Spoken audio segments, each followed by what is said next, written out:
On TV की तरफ से एक rare presentation on the power of woman. Rekha Modi, हमसे पंगा मत लीजिए। हम स्त्रियों की आवाज़ कश्मीर से कन्याकुमारी तक एक ही मांग, आरक्षण नहीं तो टिकट दीजिए। हमारा अधिकार मत छीनिए। समय की चुनौती को समझिए, हमसे पंगा मत लीजिए। पंचायत में 45%, राज्य विधानसभा में 9%, लोकसभा में 14%, 33% हक है हमारा। आरक्षण नहीं तो टिकट दीजिए, हमसे पंगा मत लीजिए। रेखा मोदी, स्त्री शक्ति।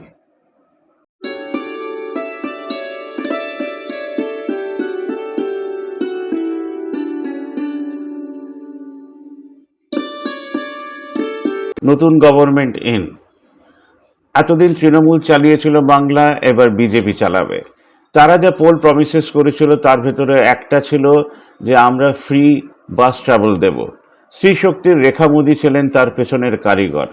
আসুন পুরো বক্তব্য ওনার মুখে শুনে নিই। কালকে ছিল প্রেস কনফারেন্স, তারা অফিসিয়ালি জানালেন যে 7টা স্টেটে তারা করতে পেরেছেন এই নারী শক্তির মাধ্যমে ফ্রি বাস ট্রাভেল, আর বেঙ্গল হচ্ছে 8th প্লেস যেখানে তারা এটা শুরু করতে পেরেছেন বিজেপির মাধ্যমে। আশা করি আপনাদের তাদের ইন্টারভিউ ভালো লাগবে। একজন রাইটারকে খুঁজে পেলাম, খুব সুন্দর তার বক্তব্য বাংলা নিয়ে, বাংলার মানুষদের নিয়ে, আমাদের দেশের রিফিউজিদের নিয়ে। আসুন তাদের কথা শুনে নিই। আলকা সারাওগি, রেখা মোদি, এই দুটো ইন্টারভিউর মাধ্যমে অন টিভি তাদের কাছে পৌঁছতে চাইছিল এবং আপনাদের কাছেও পৌঁছতে চাইছিল। কেমন লাগলো মনে করে কমেंट বক্সে জানাবেন। ধন্যবাদ। सौगी जी तरह ऑन टीवी के तरफ से अभी है कोलकाता प्रेस क्लब में। मेरे साथ है अलका सरावगी जी, और उनको शायद साहित्य अकेडमी भी मिला है फॉर ए रेयर वर्ड।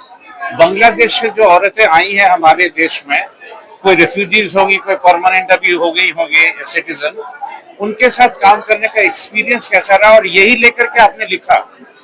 हाँ जी, मेरा जो टॉपिक था वो खाली स्त्रियों पर नहीं था। अच्छा। लेकिन जो एक उपन्यास होता है, हाँ। तो उपन्यास में तो एक पूरा जीवन आता है ना। ये उपन्यास का नाम क्या है? कुलभूषण का नाम दर्ज कीजिए। अच्छा। बांग्ला में भी इसका अनुवाद हुआ है। अच्छा। नाम दर्ज कीजिए कुलभूषण के नाम से। अभी जर्मन में आया है, अभी इंग्लिश में पेंगुइन से अभी आया है। अब जब उपन्यास के बारे में बोल रही थी वो जरा बोलिए। हाँ, तो उपन्यास की जो कहानी है वो उन लोगों की कहानी है जो बांग्लादेश पार्टीशन के पहले से ही 1946 से ही आते गए धीरे धीरे। ओके। माने पंजाब पार्टीशन की तरह वो एक बार में पार्टीशन नहीं हुआ। माने 71 तक बांग्लादेश बनने तक लोग लगातार बीच बीच में जो भी राइट्स होते थे उससे आते गए। तो हमारा जो पात्र है कुलभूषण, वो 64 में हजरत बल में बाल चोरी हो गया था कश्मीर में। उसके लिए बांग्लादेश में जो राइट्स हुआ उस समय वो कलकत्ता आता है। और मतलब एक पूरी जो कहानी है वो किस तरह उसका जो स्ट्रगल है for acceptance and for belonging, माने हम कौन हैं, हम क्या हैं। तो वो एक बंगाली औरत से शादी करके अपना नाम बदल के रहता है। अच्छा। तो उसका कहानी है कि किस तरह परिवार में भी वो मार्जिनलाइज्ड है, और वो एक समाज में, देश में, सब जगह वो मार्जिनलाइज्ड है। तो वो दंडकारण्य पहुंच जाता है, रेफ्यूजी बनता अच्छा। है। ओके। तो दंडकारण्य का जो कहानी है वो भी उसमें आता है। दंडकारण्य बोलते छत्तीसगढ़ शायद। छत्तीसगढ़ जो भारत सरकार का प्रोजेक्ट था कि हाँ। इतने लोग तो कलकत्ता में, बंगाल में नहीं समा सकते हैं। तो दंडकारण्य प्रोजेक्ट 1958 में शुरू किया गया था। तो उनको वहाँ पे भेजा गया जहाँ शेर, बाघ, चीते थे।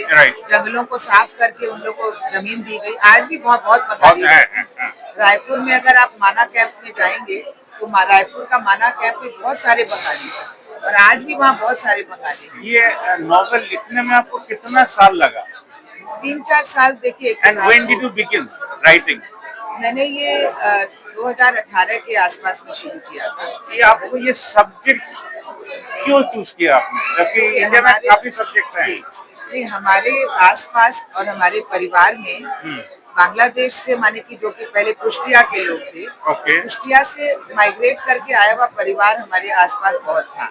और उनकी कहानी सुनते सुनते फिर मैंने उसको फिर और उस कहानी को, क्योंकि वो तो मारवाड़ी लोग थे जो आए थे। लेकिन जो बंगाली लोग आए और जिस तरह से औरतों ने माने एक स्ट्रगल किया, जो औरतें वहां पर बांग्ला सिर से पल्ला जिनका नहीं उतरता था, नाव में भी जाती थी तो पर्दा रहता था, वो यहाँ पर साड़ी खोस करके और हाथ में झगड़ा करने के लिए एक क्यू में खड़े होकर के राशन में, पानी में, जो पाड़े के गुंडे हैं लोगों से उन्होंने जो लड़ाई की, जो संघर्ष किया, तो सड़कों पर जो हमने बचपन में देखा जो जुलूस निकलते थे, तो वो हमारे मेरे चेतना में बहुत एक उसका इम्पैक्ट रहा। इम्पैक्ट। और आपको कभी अभी भी 2026 में ऐसा लगा that world has united and all the जितने भी लोग वर्ल्ड में है सबको एक यूनिफाइड करके एक सिटीजनशिप दिया जाए instead of making them refugees, ऐसा कुछ लीडर या ऐसा कुछ हो सकता है क्या? अभी भी दुनिया की हालत बहुत खराब है, रोज रोज हर जगह रेफ्यूजीज पे रेफ्यूजीज बनाए जा रहे हैं।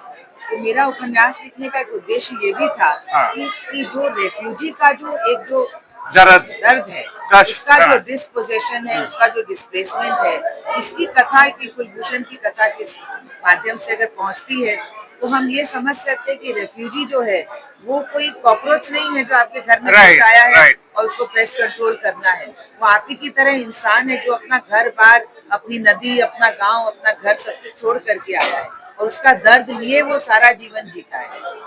आप लोगों ने जो सुना शायद 5 मिनट में ये समझ में तो आ ही गया होगा, एक राइटर ही शायद समझ पाती होगी या समझ पाता होगा देश का दर्द। देश इंसान से बनता है तो उसको कॉकरोच पैरासाइट मत समझिए। कराओके का किताब जरूर बांग्ला में भी है, जर्मन, इंग्लिश, हिंदी 4 भाषा में अभी हो गया। और वो जब दंडकारण्य का बोल रही थी, I know a person personally, मनोरंजन व्यापारी। हाँ हाँ, हमारे तो दोस्त रहे हैं। हाँ, he has also won a Bengali literature award. से भी जो कथाएं सुनी थी वो भी इस उपन्यास में आती है। ओके, तो ऑन टीवी के बिहाफ से I would like to thank her. और यही देश है, अगर आप भाषण में सिर्फ देश को खोजें, हमारे हिंदू, मुस्लिम, मारवाड़ी, जैन में अगर देश को खोजे तो गलत होगा।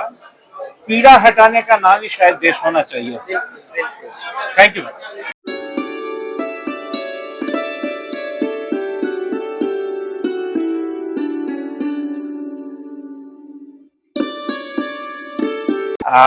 मेरे साथ है रेखा मोदी जी। बेसिक जो आप लोग काम करती है नारी शक्ति का, उसके बारे में जरा बता दीजिए। भारत की जो नारी है, आप लोग को मालूम ही है कि वैदिक काल में भारत की स्थिति अलग थी और पिछले 100 वर्षों में भारत की जो हालत हुई है, या हम कहेंगे 400 वर्षों तक, वो ठीक नहीं रही है अंग्रेजों के काल में, मुगलों के काल में।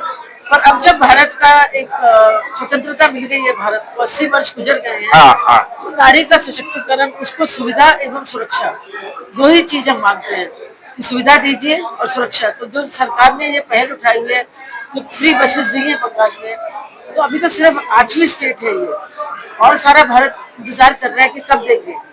तो ऐसा होने से नारी के जीवन में एक कहना चाहिए उमंग आ जाएगी, मुस्कान आ जाएगी और आंसू पिट जाएंगे।